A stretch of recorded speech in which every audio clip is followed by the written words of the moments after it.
Pomeriggio triste quello andato in scena al Dalcontres Barone di Barcellona, dove Lige Virtus, che ospitava il Sambiase per la 27ª giornata di Serie D, ha ricordato con un minuto di raccoglimento e il lutto al braccio il proprio addetto stampa, Giuseppe Pugliafito, venuto a mancare improvvisamente venerdì all'età di 56 anni a causa di un malore mentre stava assistendo a uno degli eventi del Milazzo Film Fest in programma al Teatro Trifiletti. Una notizia che ha lasciato tutti sgomenti, società, tifosi e l'intera cittadinanza barcellonese. Mazzi di fiori sono stati posti sulla sedia dalla quale Giuseppe raccontava le gesta della squadra giallorossa ogni domenica dai due capitani. Passando all'evento sportivo, in un clima di profonda commozione, i giallorossi di Panarelli ci provano con Konaté che di testa chiama Giuliani alla parata. Lo stesso Konaté risulta decisivo al 12° quando manda in angolo una conclusione ravvicinata del capitano ospite. Poi Ligea torna a spingere e al minuto 15 un tiro cross di Rana costringe Giuliani a rifugiarsi in angolo, mentre la punizione di Trombino 2 minuti dopo si perde alta sulla traversa.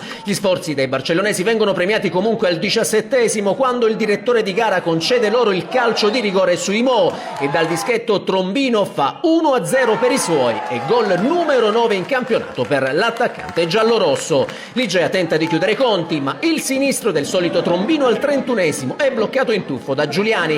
Il Sambiase si fa vedere prima dell'intervallo su calcio piazzato che si perde alto non di molto. Nella ripresa è però Ligea ad avere la chance del raddoppio con Imo che da pochi passi non centra lo specchio della porta di testa. Bersaglio che sul ribaltamento di fronte non trova nemmeno il Sambiase con palla che sorvola di poco la trasversale.